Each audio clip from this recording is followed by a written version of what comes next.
as Lisa laid out, the U.S. delegation is now on the ground in Switzerland. These are new images for our TV viewers showing Vice President JD Vance alongside Special Envoy Steve Witkoff and Jared Kushner. They're joined by Pakistan's Prime Minister Shehbaz Sharif, who is helping mediate along with emissaries from Qatar. Iran's delegation is also there. The four groups are expected to meet soon. We'll be watching that over the course of the day. AP international correspondent Philip Crowther is joining us now from Zurich. Phil, great to speak with you once again. And I wonder if you could start by just setting the expectations for us here at the top. The vice president on the tarmac before he left for this trip talking about the potential to make progress on the nuclear file, the potential to make progress on the Lebanon issue. What can we expect over the course of today? Well, I think it's pretty safe to presume that we're going to have a whole day of talks here in Switzerland today. They're happening at this luxury resort above Lake Lucerne. And if the last time that the United States and Iran came face to face and spoke and negotiated, that was in Islamabad during this war, well, then they might go all the way into the night. These kinds of talks can also happen for one day, then they take a little bit of a rest, and then they start all over again the next day. In terms of how this is going to happen now, what we've seen so far is, as you saw in those pictures, bilateral meetings with the Pakistani delegation. They are the mediators, after all.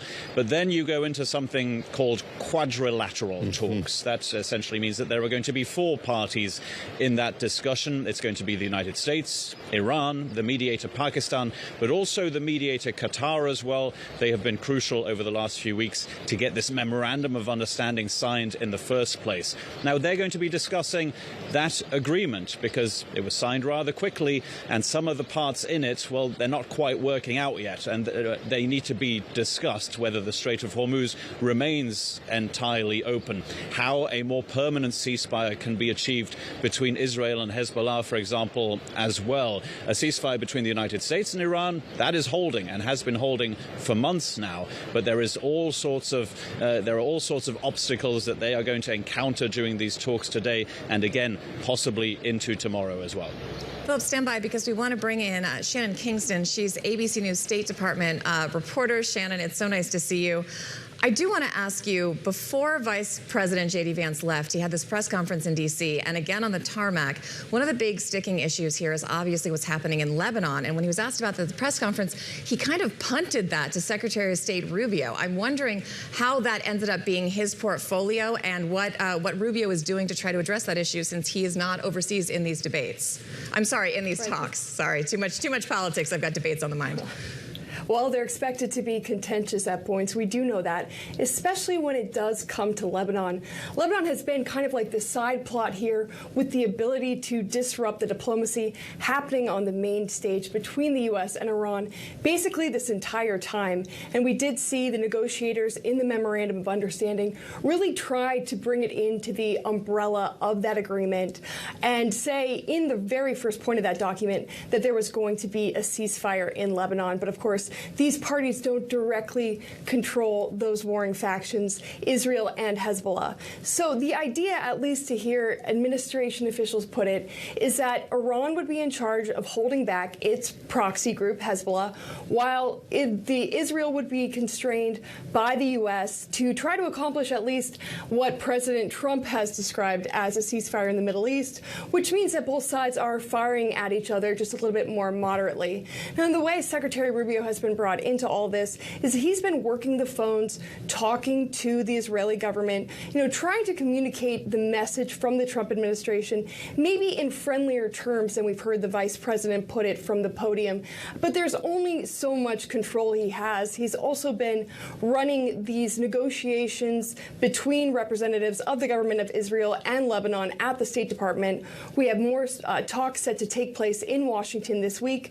But so far, even though there have been some moderate breakthroughs in Washington, we haven't seen really any real-world impact play over onto this in southern Lebanon where this fight is being fought, because really Israel says it still has security concerns and Hezbollah is still firing back. Philip, let me turn to you on what's the backdrop, or one of the backdrops to these talks today, and that is the Strait of Hormuz and the ability to get ships through it. And we heard from Central Command 55 ships got through yesterday, then it was closed. The U.S. is saying it's not closed, so a lot of ambiguity still remaining over whether or not it's open and ships are able to have free transit through it. The President of the United States tweeting in recent hours here, or posting on social media, I should say, there will be no tolls in the Hormuz Strait for 60 days during the ceasefire period, and there will be no tolls after the 60-day period has expired unless they are imposed by and for the United States of America, should the deal not be completed, for services rendered as the guardian angel to the countries of the Middle East for purposes of both past, present, and future reimbursement of costs. I think that this speaks to the thorniness of this issue here. I think when that memo of understanding was signed just a couple of days ago, there was a feeling that this was finally cleared up. Philip, it seems that is not the case entirely. No, and you can see from what has been happening over the last 24 hours how the Strait of Hormuz can be an immediate stumbling block in these talks, and also a joker card that essentially Iran holds right now and discovered that it is holding with this war in the first place. The United States, I think it is generally agreed, had not prepared for a scenario where it attacks Iran and Iran then says it's going to close the Strait of Hormuz, and not just do that, also basically create a toll booth system and make money off tankers making their way through the Strait of Hormuz. That was not planned by the United States, but it has now become a very concrete reality. So the joker card that Iran has is that it can close the Strait of Hormuz again at a moment's notice, and indeed said so yesterday that it had done so as a reaction to further Israeli attacks in Lebanon on Hezbollah targets. The United States, as you mentioned, says no, the Strait of Hormuz is open and we have Navy ships there to make sure that there is free passage. In other words, we're not entirely sure what is happening there right now. But what we saw from the start of this war is if there is even a small risk that a tanker might be attacked, then first of all, the companies that control those ships, but also the insurance companies, well, they will have their doubts as to whether they want to see ships go through the Strait of Hormuz. That is why this makes this such a fragile element of the agreement that was signed by the United States, Iran, and by the mediator, Pakistan, because it does foresee the full reopening of the Strait of Hormuz without any payments to Iran during that 60-day period. But as we discussed yesterday already, Iran now telling tankers and the transport companies that they have to buy insurance to be able to get through the Strait of Hormuz in the first place, but they might not need to pay that in the first 60 days, but maybe later on. In other words, the devil is in the detail, as always, in these kinds of agreements, and that is precisely what they are supposed to figure out here in Switzerland. Yeah, we were saying earlier, it's giving resort fee when you check into a hotel that you think you've paid for, and all of a sudden there's extra fees you have to pay. Shannon, I want to ask you about the players involved. Iran sent the Speaker of its parliament along with the foreign minister. The Pakistani foreign minister is there along with the U.S. team, and the Qatari PM is also there. Talk to us about these individuals and the format of these talks. Are they going to be direct face-to-face negotiations? Are they going to be the we're in one room, we're in another, people are shuttling back and forth with paper, or is it unclear yet exactly the format of how this is going to unfold?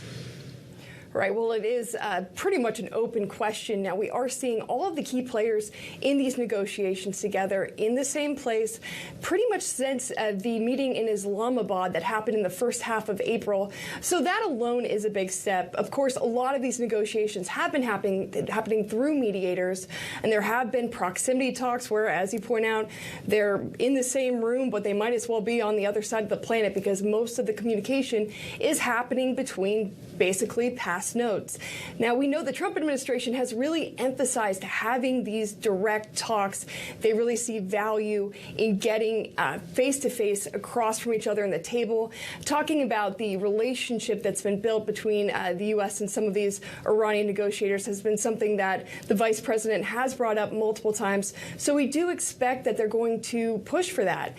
But we know that the Iranian officials here have already balked a couple times at coming to the talks. It took a lot of coordination between Iran and the U.S. to get all these players in the same place because no one wanted to be stood up, basically. We saw Special Envoy Steve Witkoff, Jared Kushner on the ground first in Switzerland. Then we saw the Iranian negotiators start to come over, and finally the vice president flying all the way from Washington to Switzerland, where he's expected to be there for a couple days. If these talks go well, I mean, we know that they can really, hash it out. That Islamabad meeting was a marathon, but we're still in a very precarious situation where we could see really either side pull back, even though this negotiation is supposed to all play out over the next 60 days. That's a very tight timeline. Let me pick up on that, Shannon, if I could. We had the vice president yesterday saying, I can only be there for a day or two, and the countdown clock is certainly ticking here for this 60-day period. What is the White House saying? What are the indications for the appetite for this to continue beyond that? In other words, how hard and fast is that 60-day deadline, do you think? Well, I think that 60 days, of course, that's what the negotiators settled upon. But really what's looming over all of this is President Trump's patience, right? 60 days, that might seem like no time at all, especially when you consider that the JCPOA, the Obama-era nuclear deal, that did take 20 months of intensive negotiations. So that timeline is very tight, but all of the hurdles, the chaos we've seen just getting to this point leads one to believe that the much bigger issue going forward might not be the very tight timeline, but actually just keeping these talks from going completely off the rails. And we've even heard senior administration officials who have been really speaking to the hawks in President Trump's administration, who really would have rather just kept the pressure up on Iran and dealt with the consequences rather than entering this agreement. Now, they've said that they could be able to predict whether Iran is actually willing to come to the table and negotiate in good faith in just a couple of weeks. So both sides really, even though this has been going on seemingly forever, they're still feeling each other out here. Philip, I want to play you some sound. President Trump spoke to Axios earlier this week, and he laid out a few possible options for going forward. The only way I can get tougher is if I go in there for another 2 or 3 weeks and continue to bomb the hell out of them, right? But what does that get us? The Strait of Hormuz will not be open. As long as you're dropping bombs, that thing is automatically closed because those ships cost $500 to $1 billion apiece. They're not going to be sailing with rockets. So just to finish, I just looked. Oil is tumbling. Their ships are roaring out of there. They want to go home. They want to drop. They're all full with oil. This is a gusher. I mean, we have 700 or 800 ships are leaving. But if I attack them, none of those ships are leaving. The stock market is way up, way, way up. You know, the stock market is up over the last 4 or 5 days when it looks like we're going to make a deal. Stock market's up thousands of points. Everybody's richer. Philip, very quickly before we let you go back to reporting, because we too, like the negotiators, have limited time, I'm wondering what your take is on that. And if you think, as Shannon mentioned, President Trump's seemingly disinterest or boredom with this issue is an asset for Iran or for the U.S. trying to pressure people to get something done in that timeline? I think that's very much an advantage for Iran because what you're hearing there is a U.S. president who is, you're absolutely right, he's bored by this war and he wants it to be over as quickly as possible. What you're hearing in that clip also is a president who's admitting that things did not work out, where he essentially says that if we attack Iran, then the negative consequences happen immediately. The Strait of Hormuz is closed immediately again. That's the president admitting that he does not have all the cards. I think that's one of the reasons, certainly, why we're looking at this really tight 60-day timeline. Okay. He obviously wants to get a better deal, he thinks, than what President Obama got with Iran, and he wants to get it very, very quickly indeed. He wants this story to be over. It's as simple as that.